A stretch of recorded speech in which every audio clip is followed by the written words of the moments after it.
l'Europe est-elle ou était-elle chrétienne? Je crois qu'il faut se souvenir de ce qui est rarement dit, c'est que jusqu'au XVIIIe siècle, je crois jusqu'au traité de Westphalie, l'Europe ne se désignait pas autrement sous le nom de chrétienté. C'est avec la naissance des nationalités que, justement, cet environnement plus ou moins mythique de l'Europe et de la chrétienté a disparu au profit des nations. Ça, c'est quand même important à une époque où l'Europe n'ose plus avouer ses racines chrétiennes. Je dirais qu'il suffit de regarder, de contempler une carte culturelle de l'Europe, si vous voulez. Là. Quelles sont les frontières de cette Europe-là, de cette première configuration de l'Europe? Eh bien, ce sont les frontières des cathédrales, le phénomène dont partie de l'Île-de-France et qui ensuite essaime à travers toute l'Europe occidentale et centrale. Ce sont les universités, institutions d'église, évidemment. L'université la plus à l'est médiévale étant l'université de Cracovie. Ce sont les routes de pèlerinage. Vous avez là tout un paysage qui est profondément chrétien, qui garde la mémoire de la Grèce et surtout de Rome, bien entendu, puisque l'Église se met dans le pas de Rome, effectivement. Vous mentionnez les évêchés tout à l'heure, Paul Venn, eh bien les évêchés, c'était les vieilles circonscriptions administratives romaines, bien entendu, mais c'est un souvenir mythifié en quelque sorte. La réalité, c'est l'Église qui est le nouvel empire et qui essaie d'imposer son ordre à l'État, avec un succès d'ailleurs très mitigé. De moins en moins, de plus en plus, c'est l'État qui prendra donc la prééminence sur l'Église avec les résultats que l'on sait. Donc à la question qui est posée, si vous voulez, je répondrai avec toute la simplification que le genre impose. Oui, l'Europe est dans ses origines, elle est chrétienne. Évidemment, elle n'est pas que chrétienne, mais elle est surtout massivement, évidemment, chrétienne. Non, le problème, c'est que nous vivons dans une abstraction. Nous ne voulons pas reconnaître que nous sommes une civilisation particulière, qui a son histoire, qui a son visage, son histoire avec de très beaux côtés, son histoire avec des côtés horribles, mais dites-moi quel est le pays ou la tradition qui n'est pas dans cette situation-là. Et donc on vit dans une espèce d'universalisme abstrait qui fait qu'on ne veut pas reconnaître à l'Europe son visage et son identité. Et donc ça veut dire qu'elle ne sait pas qui elle est. Et on le voit bien dans le débat des frontières de l'Europe. Elle est sans frontières, elle est sans passé, elle n'a pas de racines sur lesquelles s'appuyer. Donc on croit que c'est tout à fait généreux. Elle peut s'ouvrir au monde entier. Mais ça veut dire qu'elle ne sait pas qui elle est. Et on voit bien qu'un des drames, je crois, de l'Europe actuelle, c'est précisément ça, c'est-à-dire qu'elle n'a pas de contour. En déniant son passé, son visage, je crois qu'au total, cette Europe est une Europe d'un cosmopolitisme abstrait, qui ne sait plus qui elle est. Et je crois qu'à ce moment-là, il ne faut pas tellement s'étonner que les Européens n'adhèrent pas tellement à cette abstraction. Et du coup, qu'on confonde l'Europe avec la bureaucratie bruxelloise, ce qui est évidemment tout à fait indu, mais qui peut-être rencontre un certain nombre de problèmes. Nier que l'Europe est des racines chrétiennes, c'est nier une vérité historique, tout bêtement, tout simplement.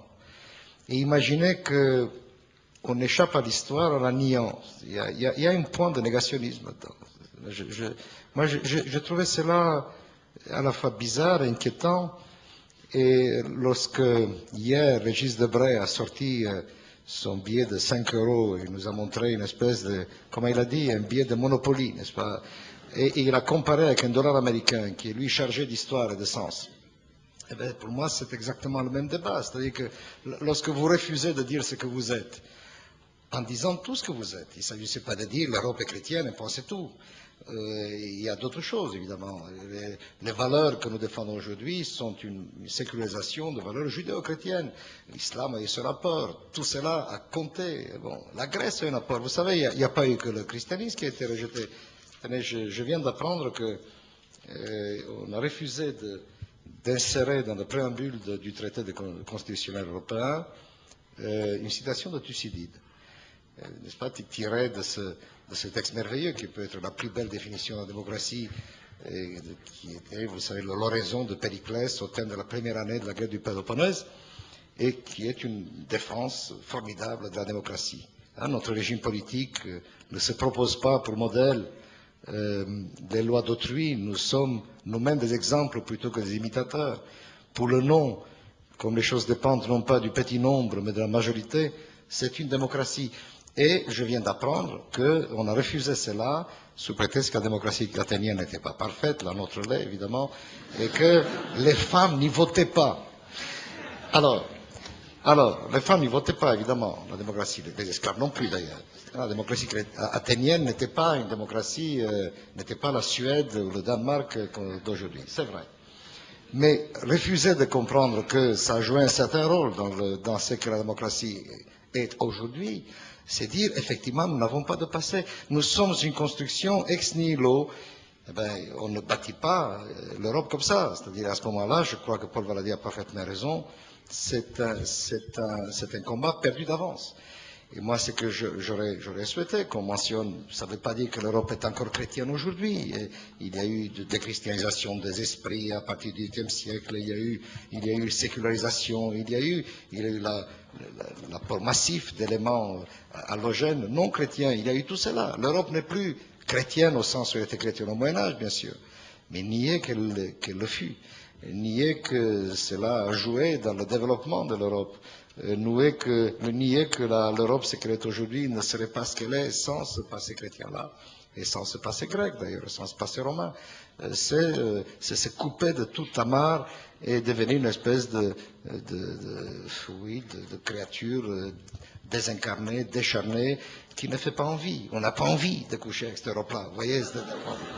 Et donc, moi, ce que je suis en train d'essayer de faire à Bruxelles, c'est d'essayer, donc, à travers ce musée d'histoire européenne, c'est de remettre cette chose-là en place, c'est de montrer d'où cela vient, et montrer qu'à chaque étape de sa longue histoire, l'Europe a été une civilisation unique, malgré les guerres, parfois à cause des guerres, et que tout cet espace de civilisation-là, il s'appuie sur des apports successifs qui font sens, et qui se sont imbriqués à travers l'histoire pour donner ce qu'est l'Europe aujourd'hui.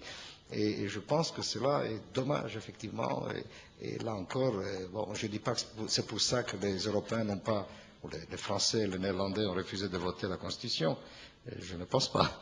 Mais je pense que ça montre bien l'esprit qui a fait que, finalement, deux peuples de l'Europe, dont l'un majeur, a refusé le traité constitutionnel. Vous avez utilisé le mot sécularisation. Un argument qu'on emploie pour dire que l'Europe n'est pas chrétienne, c'est de dire qu'elle est devenue sécularisée. Mais c'est oublier, alors ça serait un autre débat, que la sécularisation est un magnifique produit du christianisme. Alors quand on se plaint souvent de la sécularisation en disant « Mon Dieu, mais quel malheur nous est arrivé », en réalité, je ne vais pas dire que c'est le bon Dieu qui a voulu la sécularisation, mais dans le christianisme, et déjà dans la Bible, nous avons tous les principes de démystification des puissances qui sont à l'œuvre dans la modernité. Donc, par beaucoup de côtés, la sécularisation est un produit du christianisme lui-même. Donc, on pourrait dire paradoxalement que l'Europe sécularisée, là encore, elle ne l'est pas par hasard, mais à cause de ce ferment biblico-évangélique qu'il a travaillé depuis des siècles.